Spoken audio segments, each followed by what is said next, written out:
In a vision, the Apostle John saw a magnificent throne in heaven. Around the throne, there was an amazing sight to behold, a scene filled with glory and majesty. He saw someone sitting on this great heavenly throne. This figure was God Almighty, radiating pure light. His presence filled all of heaven with an awesome sense of power. In the right hand of the one on the throne, John saw a scroll. This was not an ordinary scroll. It held great mysteries, secrets of the future of everything. The scroll was completely covered with writing, on the inside and also on the back. Every single space was filled with words, containing God's plans for all of creation. It was securely sealed with 7 distinct seals. Each seal held a part of the scroll closed, making it impossible for anyone to simply open it and read it. These 7 seals represented a perfect and complete closure. No one could break them or see the important contents that were hidden inside this mysterious, sacred document from God. Then, John saw a mighty angel appear in the vision. This powerful angelic being stood before the throne, ready to make a very important and loud proclamation for all. The angel shouted with a very loud voice that echoed throughout all of heaven. His question was a challenge, a quest to find someone truly special and worthy. Who is worthy to open the scroll? The great angel cried out for all to hear. And who is worthy to break open its 7 powerful seals? He asked. The angel's call went out across the entire cosmos. A search began for a person who possessed the unique qualifications to undertake this incredibly important and divine task. But no one could be found anywhere in all of heaven. None of the angels or celestial beings were considered worthy enough to take the scroll from God's hand. The search continued on the earth below, among all of humanity. But no person, no king, no prophet was found who had the right to open the scroll. Even under the earth, among those who had passed away, no one was found. The search was exhaustive, but it seemed that no one at all could be found. Absolutely no one was able to open the scroll and reveal its secrets. No one was even worthy enough to simply look inside and read the words written there. A great sadness fell over the Apostle John. He saw that no one was able to complete this task, and the secrets of God would remain sealed forever. John began to weep, and he cried very much. His heart was broken with immense sorrow, because no one worthy had been found to open the important scroll. His tears flowed from a place of deep despair and disappointment. The hope of understanding God's plan seemed completely lost, which caused him great and profound personal grief. He understood the scroll contained God's will for the world's future. The fact that it remained closed meant that God's great plan of redemption could not proceed. The destiny of all creation seemed to hang in the balance. The closed scroll represented a problem that no created being was able to solve, causing John's weeping. His weeping was a response to the cosmic dilemma unfolding before his eyes. The universe was waiting, but there was no one who could step forward and act. Then, one of the 24 elders who sat around the throne spoke to John. He saw John's tears and offered him words of comfort and much-needed hope. The elder said to John, "Do not weep any longer." His voice was calm and reassuring, cutting through the apostle's deep sadness with a new promise of victory. "Behold," the elder continued, pointing toward the center of the heavenly court. He was about to reveal the one who could finally solve this impossible cosmic problem. "The Lion of the tribe of Judah has triumphed," the elder announced. This was a title full of power and authority, referring to a long-awaited prophesied royal figure. He was also called the Root of David, another title showing his royal lineage. This meant he was the promised king who had come from David's own family line. This lion, this Root of David, had prevailed over all obstacles. He had gained the victory and earned the right to open the scroll and its seals. He alone had the authority and power to unseal the document. His victory meant that God's plan would not be stopped, and hope was not lost after all. John stopped his weeping and looked up with great expectation. He was eager to see this powerful lion, who had been declared worthy of this monumental, amazing task. He searched the scene for a mighty, roaring lion, a kingly beast. He expected to see a symbol of raw power and majestic strength standing before the throne. But what John saw next was completely unexpected and deeply surprising. It was not the kind of powerful figure he had been picturing in his mind at all. In the midst of the throne and the living creatures, John saw a lamb. This lamb was standing there, even though it looked as if it had been slain. The lamb had marks of sacrifice, showing it had been killed. Yet, paradoxically, it was alive and standing, a symbol of victory over death itself and great suffering. This slain lamb was the one who was worthy. Its worthiness did not come from its own brute strength, but from its sacrifice and its profound, deep humility. The lamb had 7 horns, which are a symbol of perfect power. This showed that its authority was absolute and complete, extending over all things in the universe. It also had 7 eyes, which the vision explained were the 7 spirits of God. These eyes saw everything, representing perfect wisdom and omniscience, knowing all things. These spirits were sent out into all the earth, signifying God's presence everywhere.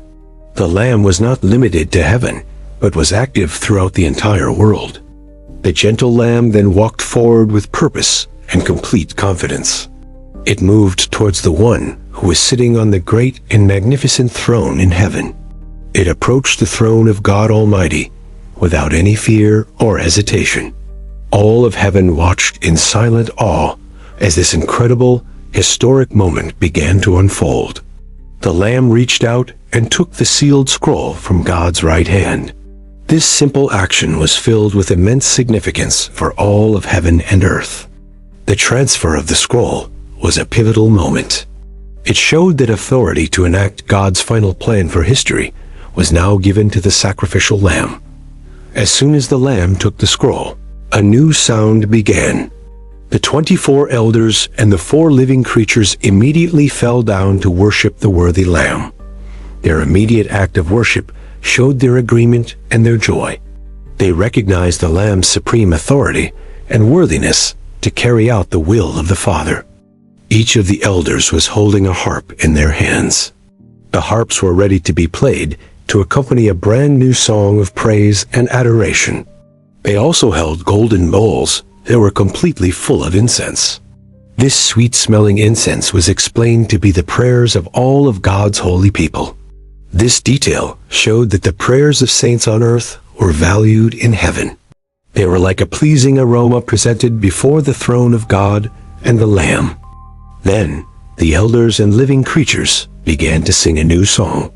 It was a song that had never been sung before, written for this specific occasion. Their song was directed to the Lamb, and it explained why he was worthy. The lyrics detailed the reasons for his unique qualification to open the sealed scroll. "You are worthy to take the scroll," they sang in perfect harmony. Their voices joined together in a powerful chorus of worship that filled the courts of heaven. "And you are worthy to open its 7 seals," they continued to sing. They celebrated the Lamb's triumph and the victory that he had won for all people. The song then gave the primary reason for the Lamb's incredible worthiness. It was because he had been slain, offering himself as a perfect, holy sacrifice. "For you were slain," their new song proclaimed with reverence and with awe. His death was not a defeat, but the very source of his ultimate victory. "And with your precious blood, you have purchased people for God." His sacrifice was a ransom payment, redeeming humanity from the bondage of sin and eternal death. The redemption was not for just one group of people. The Lamb's blood had purchased individuals from every single tribe that has ever existed on the earth. His salvation also extended to people from every language. No cultural or linguistic barrier could stop the power of his redemptive work from reaching them all. The song also mentioned people from every people group. This emphasized the universal and inclusive nature of the salvation that the Lamb had provided for mankind. And finally, they sang of people from every nation on the planet. The Lamb's kingdom was to be an international family, united by his sacrifice and his love. The song continued, describing the new status of those who were redeemed. The Lamb had made them into a kingdom of priests to serve our wonderful God. As priests, they could now approach God directly. As a kingdom, they were given the great honor and privilege of reigning with him throughout all of eternity. And they shall reign on the earth. The song concluded with a promise. This showed that God's ultimate plan included the restoration and rule over a new earth. The Song of the Elders celebrated the Lamb's past work and future glory. It was a complete anthem of redemption, explaining his worthiness in beautiful, stunning detail. After this song, John's attention was drawn to an even larger group. He looked and heard the collective voice of many, many angels surrounding the central throne. The number of these angels was almost impossible to count. John described it as being 10,000 times 10,000, an expression that means a countless number. He also added that there were thousands of them. The heavenly host was vast, a massive army of angels all gathered together for this special moment. These angels joined the chorus of praise with a very loud voice. Their combined voices sounded like thunder, shaking the very foundations of the heavens with their song. Their song was also directed at the Lamb who had been slain. They declared a sevenfold blessing upon him, acknowledging his supreme and magnificent divine attributes and power. "Worthy is the Lamb who was slain," they all shouted in unison. Their declaration confirmed the verdict of the elders. The Lamb alone had earned this great honor. They declared him worthy to receive power over all creation. All authority in heaven and on earth had been rightfully given to him because of his sacrifice. They said he was worthy to receive all of the world's riches. This meant that all the treasures of the universe ultimately belong to him and are his. The angels also declared that he was worthy to receive all wisdom. As the Lamb with 7 eyes, he possessed perfect knowledge and understanding of all things. He was also worthy to receive all strength, they loudly proclaimed. His power was unmatched, able to overcome any opposition and to accomplish all of God's purposes. The heavenly host continued their song of praise for the Lamb. They also said that he was worthy to receive all honor from every single creature. Furthermore, the Lamb was worthy to receive all glory. They sang, "All praise and recognition for the great work of salvation should be directed solely towards him." Finally, they declared that he was worthy to receive all blessing. Every good thing and every word of praise should be given to him forever and ever. This sevenfold praise from the angels showed the Lamb's perfection. It was a complete and total acknowledgement of his supreme status and his incredible, matchless personal worth. But the song of praise was not yet finished. It grew even louder. The circle of worship expanded to include every single created being in the entire universe. John then heard every creature that is in heaven joining the song. This included all the angels and the spirits of the righteous people who were there. He also heard every creature that is on the earth participating. This meant all of humanity and all of the animal kingdom were lifting their voices in praise. The chorus included every creature under the earth, in the realm of the dead. Even those in the depths were compelled to acknowledge the supreme worth of the Lamb. John also heard all the creatures that are in the sea. Every living thing in the vast oceans joined in this universal anthem of praise to the Creator.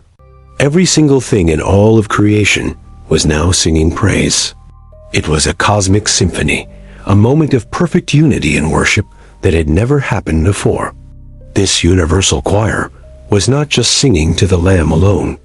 Their song of praise was directed to both the One on the throne and the Lamb. To him who sits on the throne and to the Lamb, they all sang. They recognized the complete unity and equality between God the Father and the Lamb. Be blessing and honor. The song from every creature continued. They offered their adoration and their deepest respect to the Divine Father and to his Son.